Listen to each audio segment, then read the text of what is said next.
Peter R. Breggin, MD, is called the conscience of psychiatry for his many decades of successful reform efforts.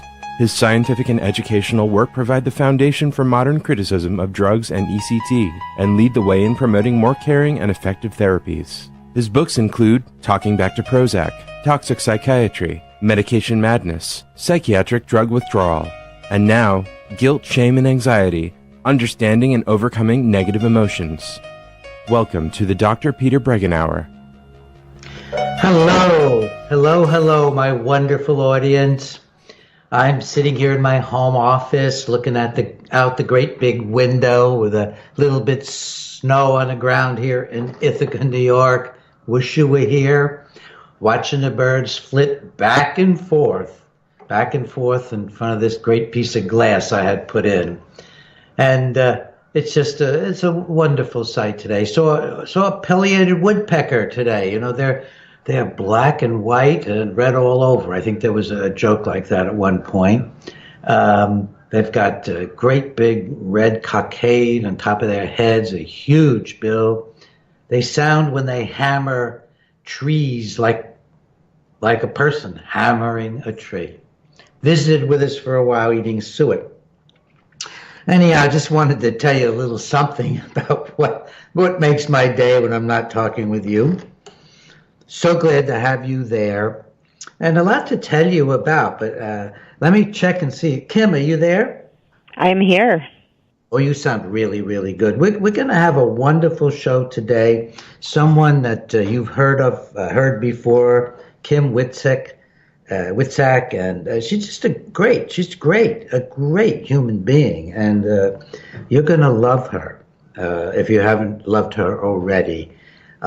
She's going to bring us new information about the FDA and new information about drugs, and I'll share with you some of the information I have. She may tell you a bit about her story, the tragedy that got her to become such an advocate, and Kim is just she's somebody to look up to and say, hey, you went through a tragedy and now you're doing all these good things. It's a good example for all of us, for everybody, I think, listening to the show, because really for all of us. But Kim, let me go on with my introduction to the show today. This is January 16th, 2019, and as always, it's 4 p.m. New York time when you can hear this show on prn.fm, www.prn.fm. For those of you listening on various apps, including our app here for the Progressive Radio Network, PRN. Just a lot going on in my life. I hope that all of you by now are getting my free frequent alerts. It might have tuned you into last week's show with Michael Fontaine, which Michael is a classicist who goes back and just talks about the most interesting things related to love and to sex, to homosexuality, to ancient Greek ideas about why human beings have such deep yearnings to connect with each other, and including the latest from ancient times. It's the latest, because Michael's telling us about it. We've never heard about it before, including the latest from ancient times about how psychiatry was ridiculed in the ancient literature. He's got new examples of that. Apparently from the very beginning, when medical type people were coming into existence, Hippocrates, from the very beginning, they were making all kinds of claims for being doctors, not of the body, but of the mind and the soul. And they got ridiculed from the beginning. Their PR, if anything, has improved over centuries as they refined their power and their arguments and so on and so forth. Remember, you can call in. This is a call-in talk show. You can call in on 888-874-4888. Let me give you that again, 888-874-4888. And you can go to the archive where you can listen to last week's show. That was so good with Michael Fontaine. You can go to the archive on Breggin.com. And for this show only, glad to hear about, by the way, the announcement at the start of this show that there is a phone you can call into and leave messages for all of us who have our own shows. So even when we're not on the air, you can make comments that we might pick up on. But you've already had something real close to that here, your own dedicated email where you can send me messages. And I'll respond once in a while, but I'll always read them, always take them in. I've read all the messages that come in. And the email is bregginlive@hotmail.com. And as you know, I love that email address, bregginlive@hotmail.com. So just a lot going on with me. I've been blogging about my new, more expanded ideas about the role of love, not just in healing, but in causing mental disturbance. And you can just find them quickly by going to Breggin.com and just look at the frequent alerts because they're mentioned in there. It's a real easy access to get to them. And one of my more popular blogs has been where I ask the question, are all emotional disorders essentially disorders of love? And write me at Breggin bregginlive@hotmail.com. Give me a call, give me an email about it. My YouTube channel, which is really burning up the airways, I guess they're not airways, but it's burning up something, it's way over 1 million now in terms of people who have watched it. And we've put up now the first of probably 8 in a series of my interview that was done. It's an unedited interview. You don't usually get to see that anywhere. An unedited long interview about me and how I got started. The first segment that's up now talks about how I became the conscience of psychiatry, and gives you really a look into what I think about my work, how I got into it, what I was really going through when I found out about the return of lobotomy and psychosurgery, and how I finally decided to just leave the comfort of the therapist's office and writing novels. I was writing novels, publishing novels at the time. So go take a look at that. I'd actually appreciate your going and looking at the top one on my YouTube channel. And it's the uncut version of my interview for this amazing film, The Minds of Men. I can't talk too much about The Minds of Men. It's a long film. They describe it as featuring me. I'm in the 3rd and 4th segments. And it's about government funding and influencing of behavioral and mind control. And this is not conspiracy stuff. This is amazing footage, amazing facts, a lot of stuff I had not seen, that Aaron and Melissa Dykes, the relatively young filmmakers, have put together. This is really a film to sit down and watch. It had its very quiet introduction in the summer, and then I've been pushing it now. But by the time I got to push it, it had almost 1 million downloads already, 1 million viewers. So this is something really, really hot. And also take a look at my much shorter, I think it's about a 10-minute film, part 1 of the whole interview they did with me for this movie. And go to my website, take a look at where I'm going to be. January 25th, I'm going to be on Melrose, Long Island at a huge but free conference. I'll be giving a talk on the drugs, and then I'll be doing a panel on them.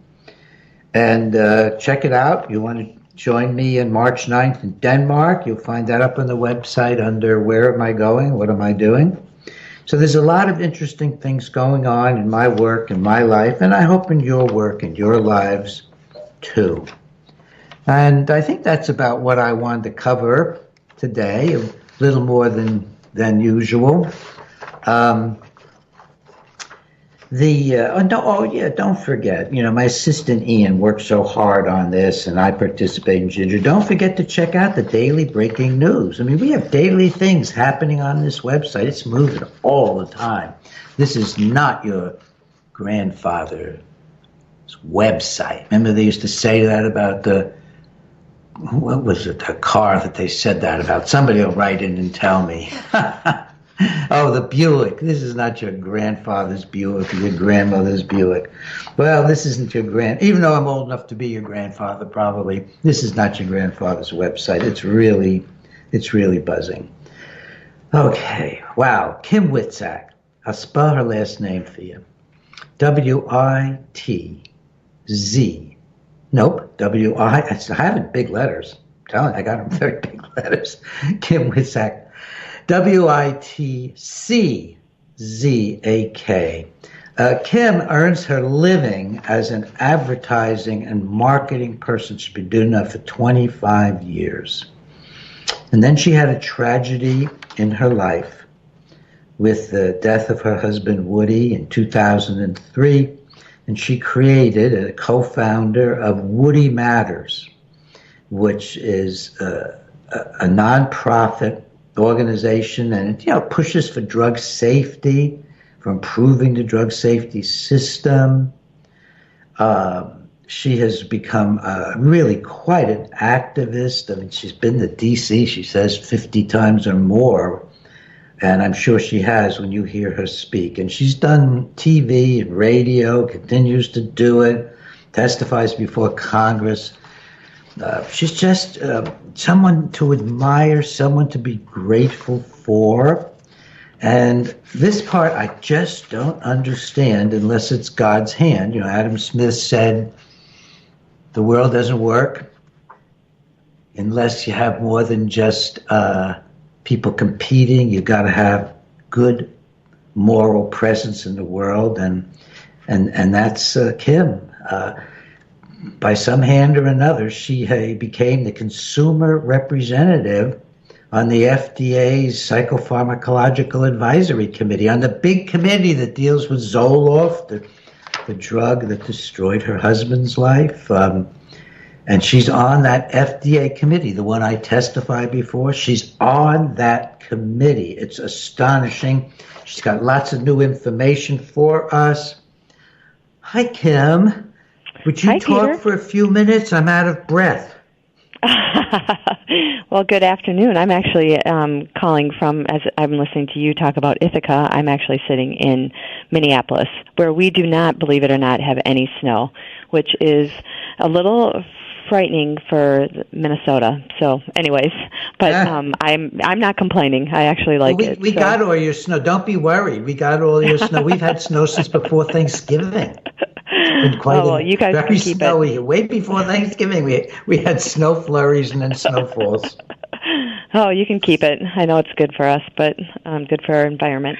Well, thanks for having me again. I really enjoy our conversations, and I love sharing information because I think it's the information that is talked about on your show that I wish was talked in more mainstream, conversations. I could talk about this all the time. My friends, we always talk about it. It's not necessarily cocktail hour conversation, but it should be, because at the end of the day, what we talk about and the issues are real that are associated with antidepressants, and all of what I'm seeing at the FDA level. It's just shocking sitting on being in that role that I never in a million years thought I would ever actually have an interest in or choose to be in. I actually like to call it myself the accidental advocate. I never set out to do this work, and I do believe that sometimes life's circumstances deliver us our greatest passions. And unfortunately, my circumstance in what led me to do this work was a tragedy. But and I don't know, I'll just briefly explain, and as some of the people know, but they can also check it out on the website, woodymatters.com. But Woody, my husband, 37 years old, we've been married for 10 years, was given Zoloft from his general practitioners because he was having trouble sleeping. He had just started his dream job with a startup company and was waking up at 3 a.m., which, looking back now, or looking back then and looking at what I know today, you wonder, 3 a.m., it's kind of like, it's an entrepreneur's wake up in the middle of the night, you have things on your mind. But anyways, he went to the doctor, and he was a guy that needed sleep. The doctor said, "Oh, take this."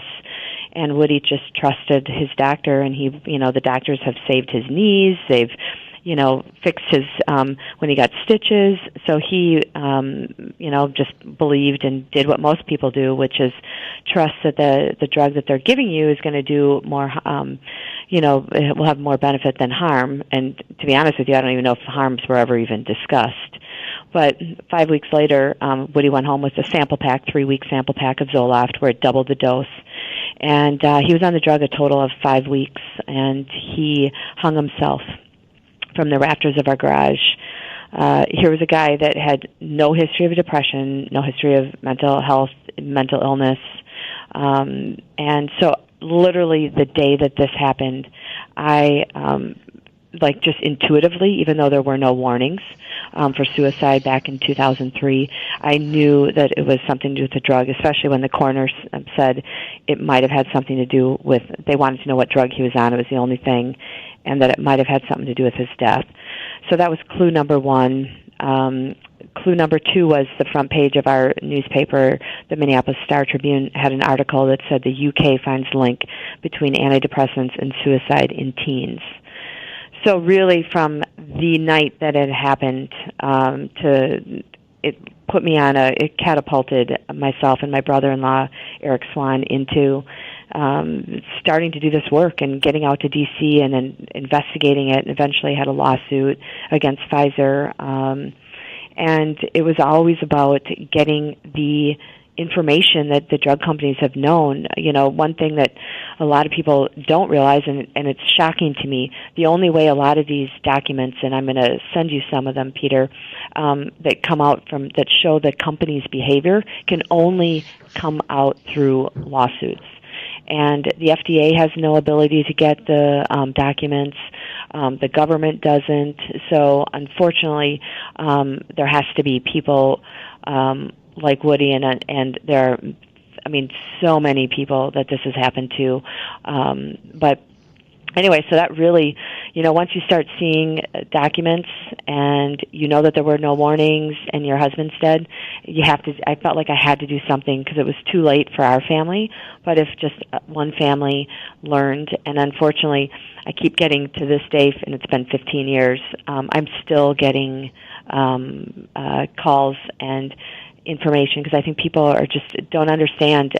I keep saying this: antidepressant use is skyrocketing, and suicides are skyrocketing.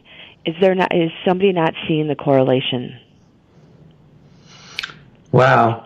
By the way, folks, the documents that Kim is going to send me, showing the distorted marketing practices and withholding information, they will go up on my free antidepressant resource center.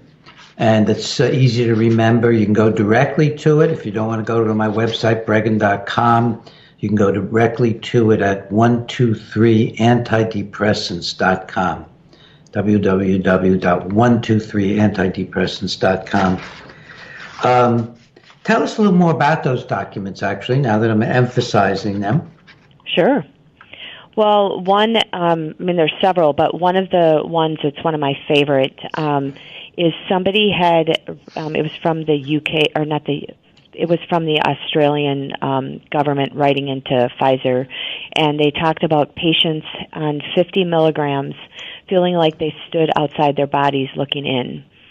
And that is identical to what Woody kept saying to me when I found him one day. He came home from the office, and he fell into a fetal position with his hands around his head like a vice. And he's like, Kim, you got to help me. It's like my head's outside my body looking in. I don't know what's happening to me. You got to help me. And he's frantically crying and trying to figure out why he stood outside his body. And here the Pfizer knew about it, and it said, oh, it happens on all SSRIs. We don't know why. So that was one thing that instantly I'm like, okay, drug. Another one was where they talk about the side effect, which is called akathisia, which is that constant movement, head outside the body. And they actually wrote an entire article, Pfizer chief medical officer, talking about this side effect called akathisia, and quote unquote, if a patient gets it, death can be a welcome result. So that one was, in the public domain. However, the memo that went with it was sent out to the GPs, the general practitioners, which the majority of these drugs are written and handed out by our family physicians and our internists. And it said, Pfizer sent it out to their sales staff and said the attached journal article is not suitable for general practitioners, only neurologically inclined psychiatrists. So they intentionally kept that side effect akathisia, which is the deadly, where they literally described it, quote unquote, death could be a welcome result. They kept it from the doctors. And then when you have somebody talking about head outside the body looking in, so that's one. Another one is that, most people don't realize that the grandfather, or I should say the beginning of all this was Prozac, and it was initially rejected in Germany for two reasons: risk of suicide, lack of efficacy. And that was in 1984. And eventually it did get approved in their country. But these are things that people have no idea. Then they have the marketing plan where they basically, the whole idea of ghostwriting, which basically is the company that hired, either they write it, they have a PR firm that writes it, and then they go get it authored by a doctor so it looks like it's legitimately being written by a doctor. They had a marketing plan where they're talking about for social anxiety, and it was all of the plans of where it's going to, what journal articles it was going to be written in and when it was coming out, and then it said who the authors are, and there were several of them that said Dr. TBD. So it had already been submitted and going to run in a journal, but they didn't know who was going to be authoring it yet. So they basically wrote it. So that idea of ghostwriting, I wonder how many, I'm assuming that my doctors are reading these articles, but if the doctors don't even know about the concept of ghostwriting, then what they're reading isn't really right in the first place, and then ultimately it keeps trickling down to us patients, the public, who are the real guinea pigs in all of this. Kim, when I was the scientist approved by a federal court for all the Prozac suits, I had the opportunity to be the one chosen to see all the inside material in the early 1990s that would be used in the lawsuits against Eli Lilly. You mentioned Germany, and one of the things I found were two memos from German members of Eli Lilly Company that were sent to all the heads, the top people in the U.S. and in Europe, and there were sort of a plea for mercy. One of them said, "You're asking us to take reports of suicide and suicide attempt, and to reclassify it as such things as no drug effect or emotional instability, but not to report it as our own investigators did as a drug-induced, Prozac-induced suicide attempt." And he said, how am I going to explain this to the public or to a judge? Or how am I going to explain it to my own family, one of them said. And then he replied, "Of course, we'll do what is asked of us." And one of these men was named Claude Boucher, and we have never been able to find him. It's quite a world that goes on around the these multi-billion-dollar corporations and their drugs. And if you think about it, I mean, just one of the other documents, I know that was Prozac, but in Zoloft, it was in the Irish Medicine Board, right? So they had to present all the clinical trials, and in there they went through and looked at all the cases of suicidality, suicide completed as well as ideation, and the highest percent were in 1 to 30 days, 50 milligrams, and 31 to 40 years old. And here they were saying it never happens in adults. And so clearly, and that was something that the FDA did not have, but that came out of the lawsuit. And so you think, and if you really think about like clinical trials and what they're designed for, it's really meant to get the drug on the market. So if you think that's the intention, you can create clinical trials with that intention to get it approved. And that's the goal.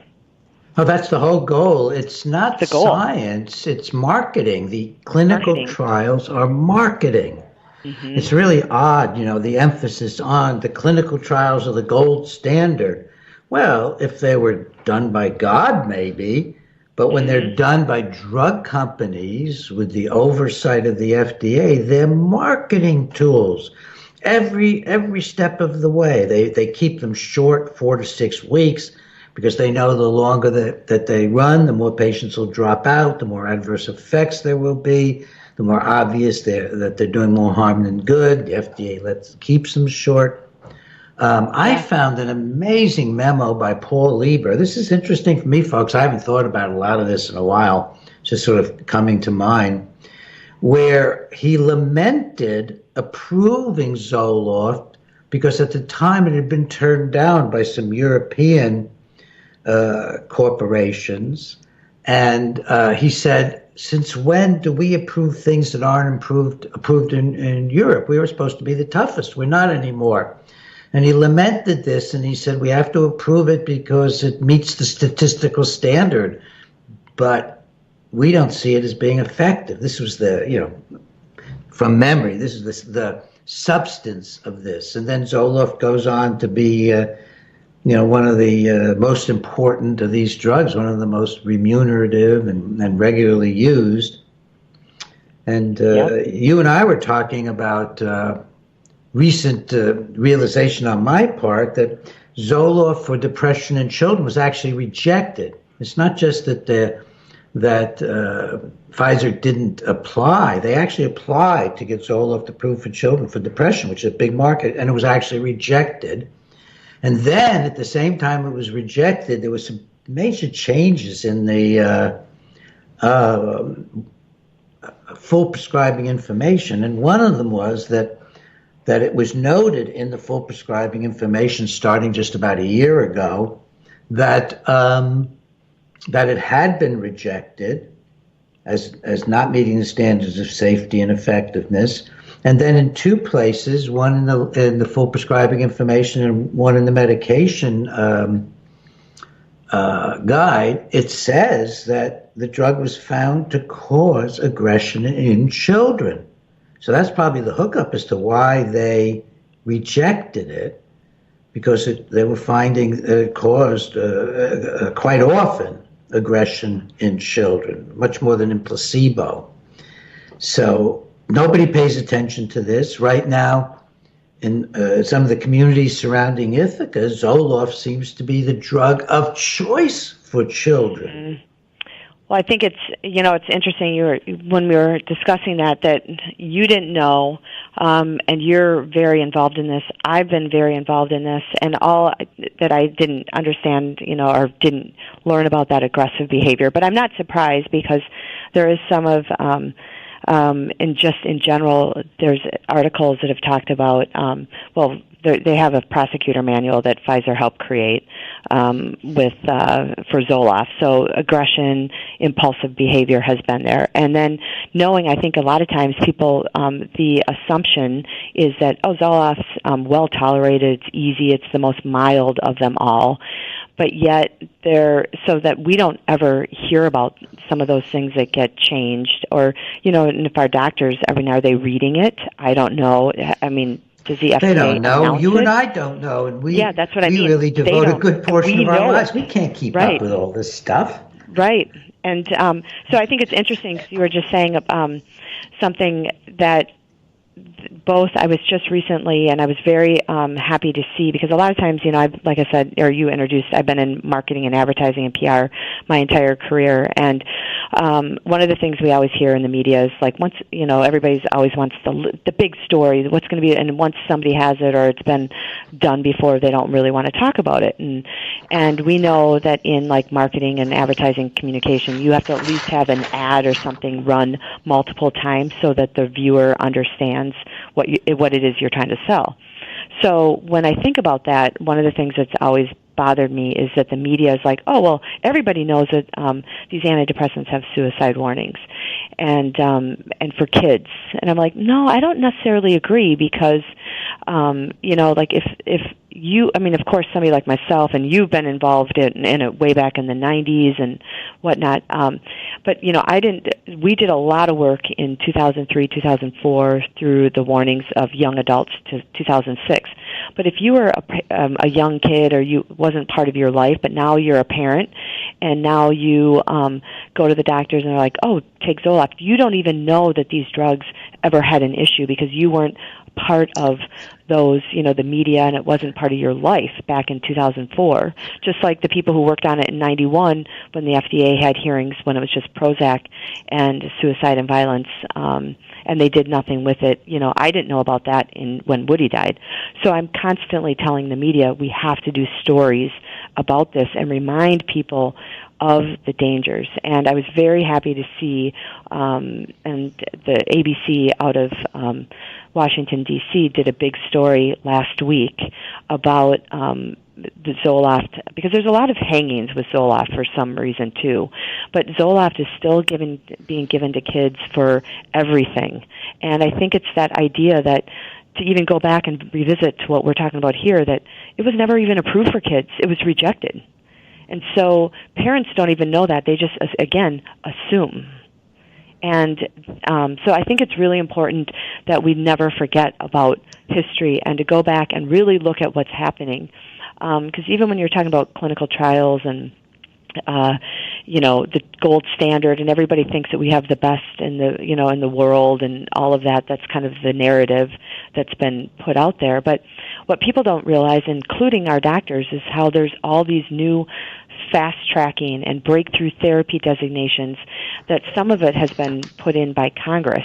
So basically, if there's no drug on the market for that disease and they can't use it off-label, meaning it was never approved for that condition, they can now get fast-tracking. So they don't even need to have 2 clinical trials. They only need to have 1. And so these are the kind of drugs that we are approving or actually looking at the psychopharmacologic drugs advisory committees.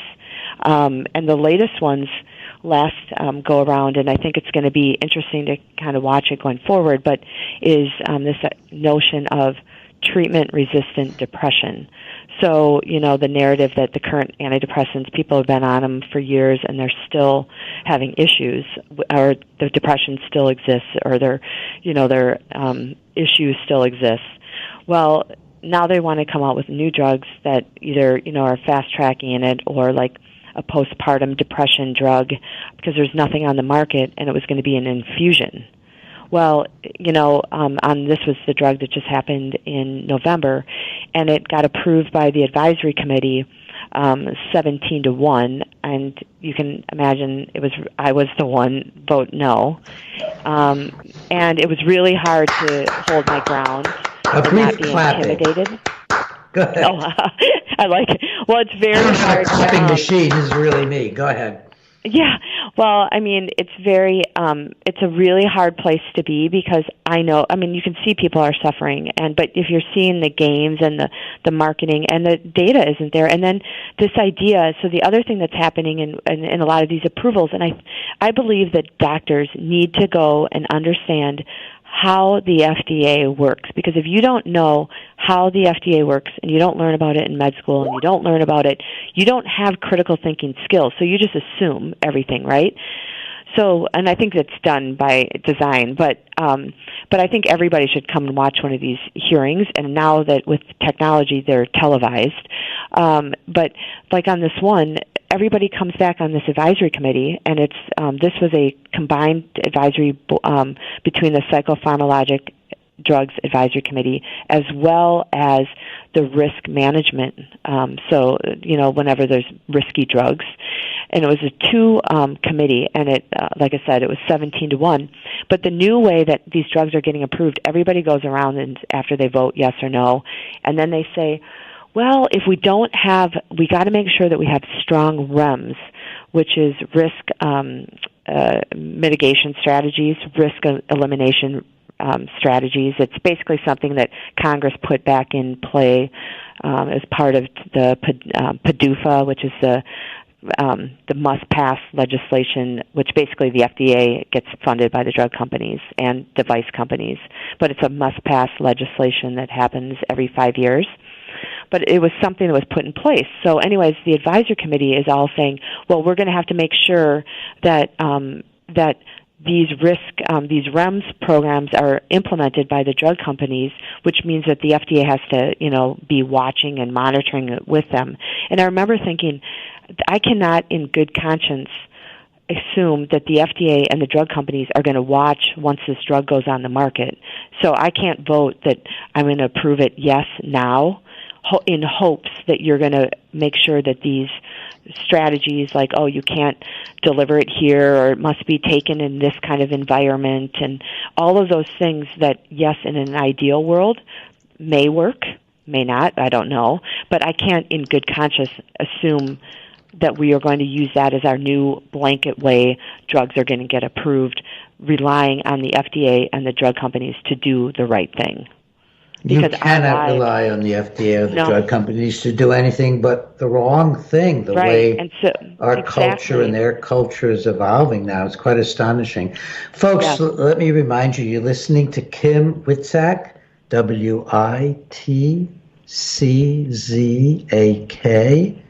and she is on the Psychopharmacologic Advisory Committee of the FDA.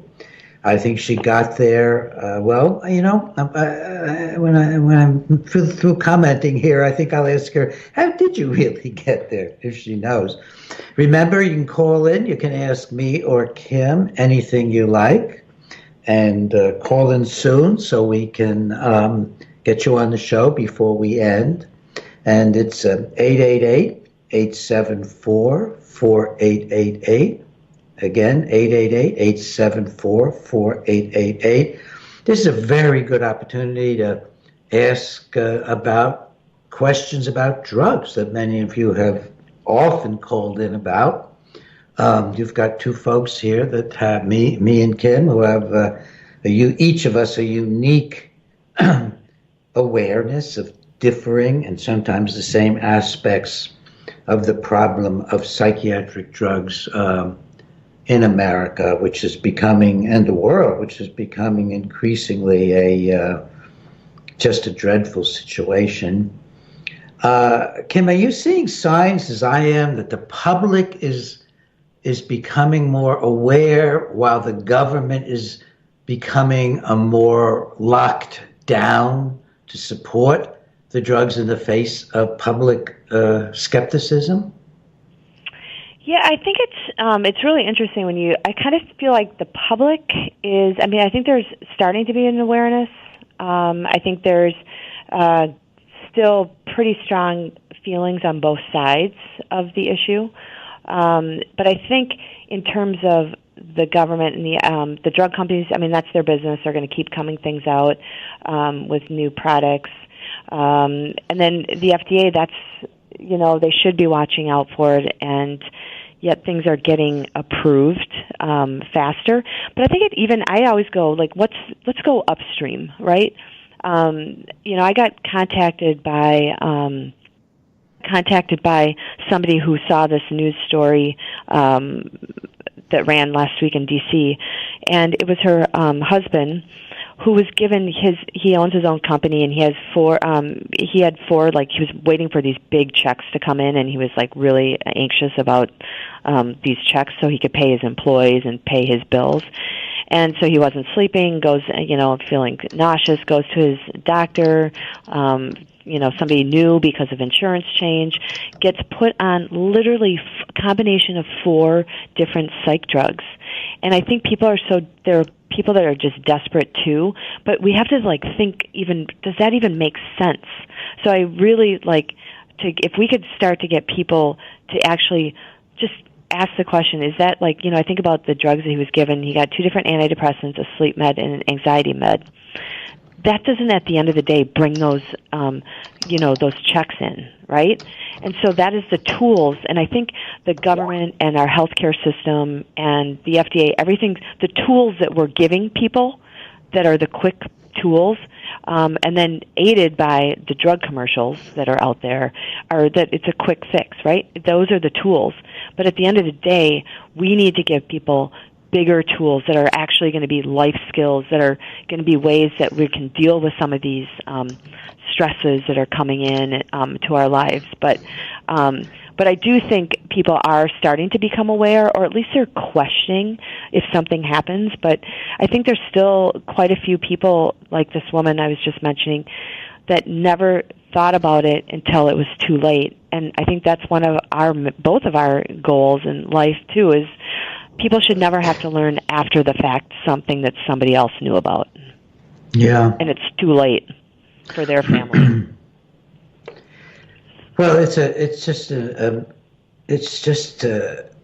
beyond me that we have so transformed society in response to drug company advertising that literally all these tens and around the world, hundreds of millions of people are taking neurotoxins. And remember that, folks. And you can look up my blog on my website. That under the frequent alerts you'll find it. That all these psychoactive substances work only by harming the brain. We have nothing that improves the brain. We have nothing that fixes the brain. There are no biochemical imbalances until the first dose of any psychiatric drug, which immediately causes multiple, probably infinite numbers that we can't even begin to imagine of negative effects on the neurotransmitter systems. And the only way we find a drug to begin with, this is so critical, the only way we find a drug is we find a substance that harms the behavior of animals, that makes them hyper, then it's a stimulant, gives them an extra appetite, then it's not a stimulant because they tend not to, makes them sedated, maybe a sleeping pill or an antidepressant, makes them unable to stand upright when you turn them over. That's an antipsychotic drug. Believe me, it's that simple. It's that simple. That first you show something that's disrupting the behavior of the animal. Then if it looks like what you're looking for, which are these very broad classifications, then you give it to some animals and you chop up their brains or do whatever else you're going to do to find out what neurotransmitter systems they're impairing, not improving. I mean, think about it. How would you chop up a brain and see if you improved a neurotransmitter system?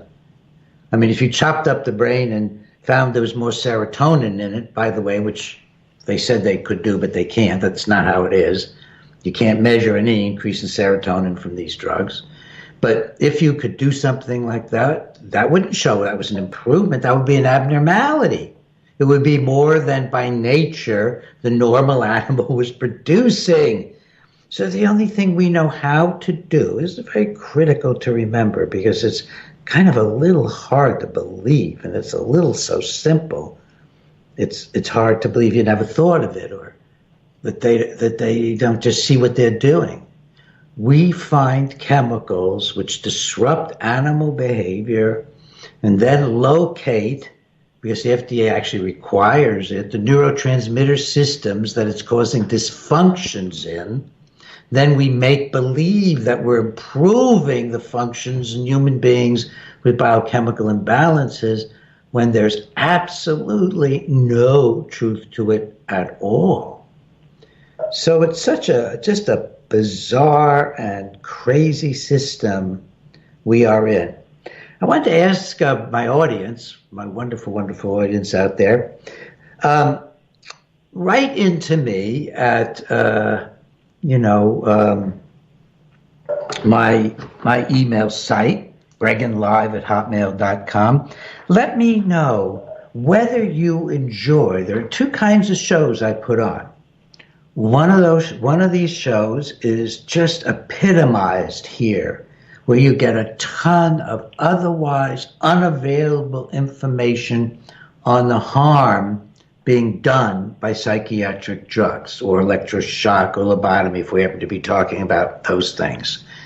And the other kinds of shows we do are about the positive aspects of living life, about love, about having positive attitudes, about overcoming childhood trauma, stuff about therapy and life.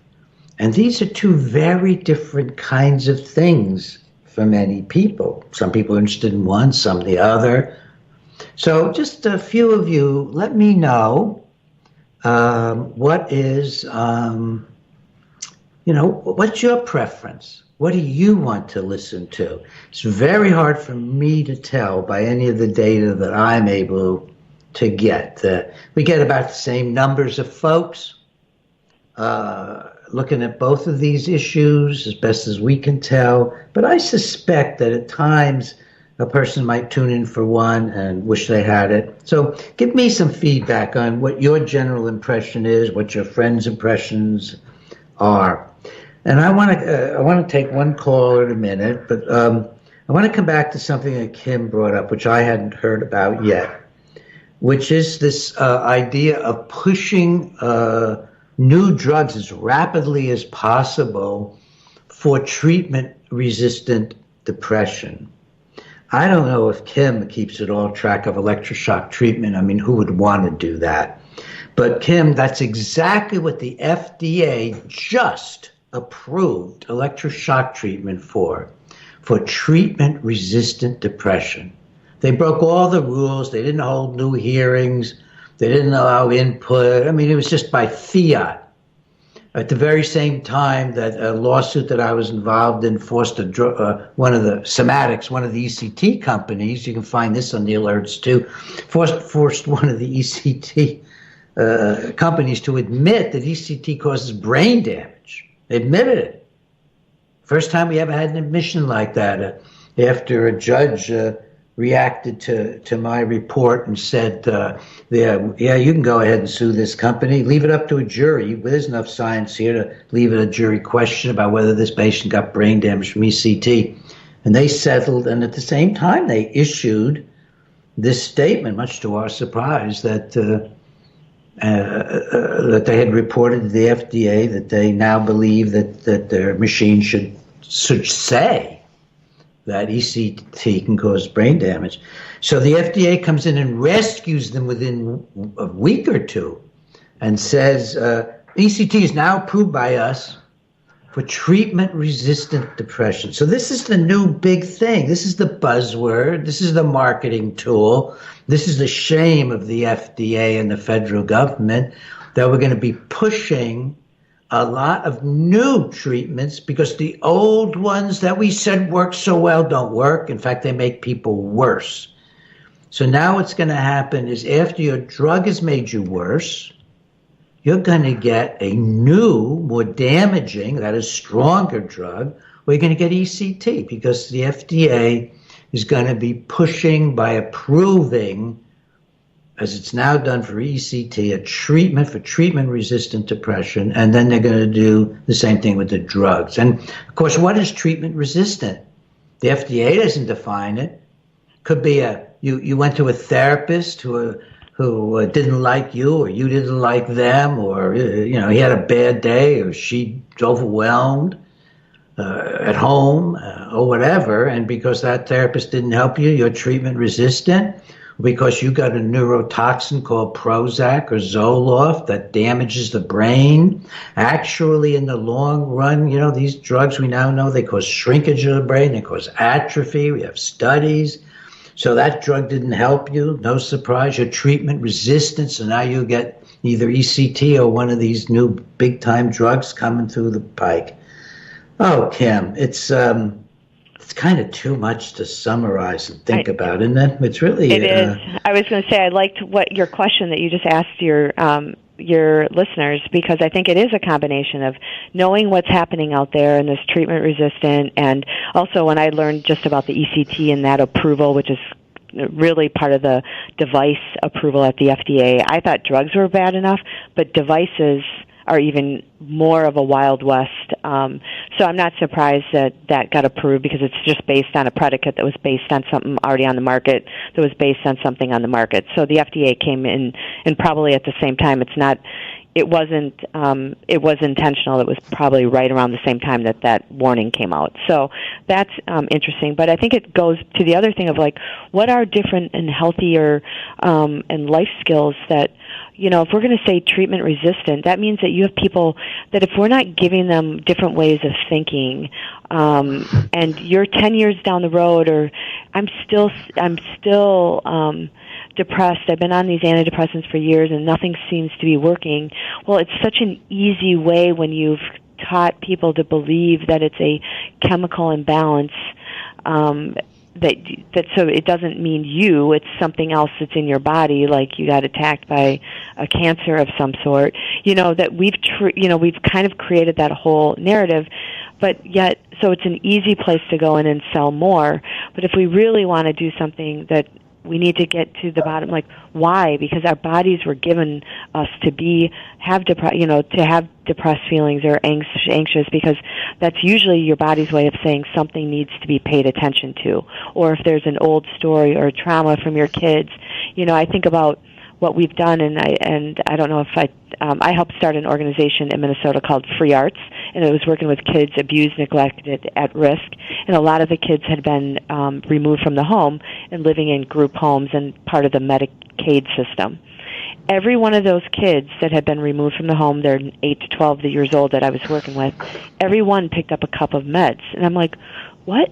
It's not normal that what they're doing, but they were medicating it for their behaviors. And I think that is what we have done to society, that it's not you. Well, it's not normal that a kid's been removed from the home, right? So we need to start figuring out and help. And so I like your question about, should we be given strategies and talking about other things that are ways that we can help people to not have to use drugs or things like that, because otherwise we're going to have that whole idea of treatment resistant. People are going to still by nature be depressed. The whole system's built to make us keep adding more and forever.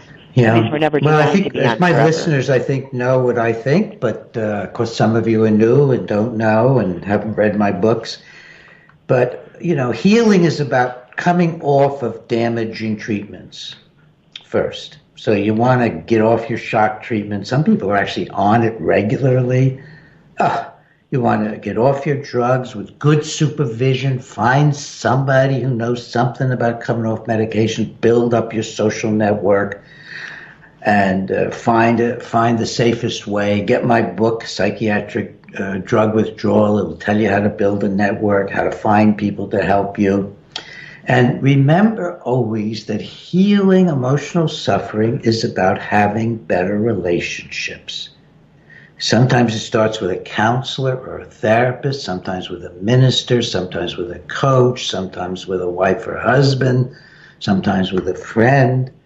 But the development of caring and loving relationships is the single most important healing factor in the universe.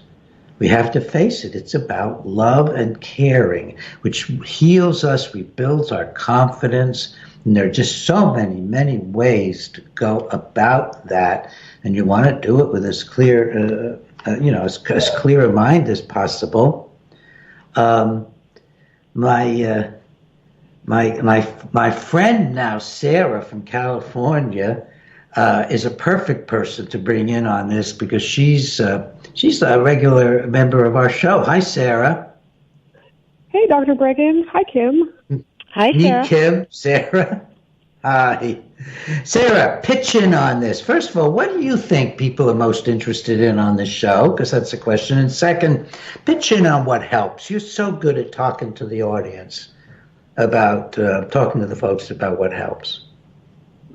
For me, I think we need to have a balance between what's going on and what can help, because we need to make more people aware of what's really going on, and then those people who become aware really need to know what can help. I know for me, one of the very basic things, when I didn't feel I was even worthy of love, I actually had very loving family and very loving relationships that I couldn't feel them because my brain and body and everything was on fire. I just didn't recognize what was going on. But one of the easiest tools you can teach everyone is just Martin Seligman's What Went Well and Why. And he has people identify 3 things that go well in their life, and they have to write out an explanation as to why they went well. And in doing that, gradually people begin to recognize that they are an agent of change, that people around them aren't out to get them, and that the universe isn't plotting their demise. And then they can begin to wrap their brains around, maybe I can be the person that takes my own health by the hand, and gets myself back on track. I like that. I like that a lot. And folks, I have written a book called Guilt, Shame, and Anxiety, Understanding and Overcoming Negative Emotions. And the first third of the book tells you about why we have guilt, shame, and anxiety, why we have overwhelming anger and numbing feelings as well. It shows evolutionary-wise and society-wise why we have these. Then teaches you how to identify those things. Are you a person who goes in one direction, guilt, or another direction, shame, or a mixture? How do you know when you're having one? And then learning not to respond. Once you've got it identified, you just say, no, I don't go there. And then learning what you replace it with, which is what Sarah is talking about. Learning to replace it with what I would summarize as ethics, reason, and love. I do believe that the way we care for each other and enjoy each other and take happiness from each other and comfort from each other is the most important thing in the quality of our lives. So, hey, thank you, Kim Witzik. Let me tell you again, it's WITCZAK. Kim, you're a marvel. Sarah, you're a marvel too. But Kim, thank you so much for being on the Dr. Peter Breggin Hour. And let's stay in touch more than Absolutely. We do, much more. Great. Thank you so much. I appreciate it. And it's just wonderful to talk with you. You're a miracle worker. Just being there. Just being there to let them know on that committee at the FDA is amazing. Thank you. Bye-bye, folks. Bye-bye now.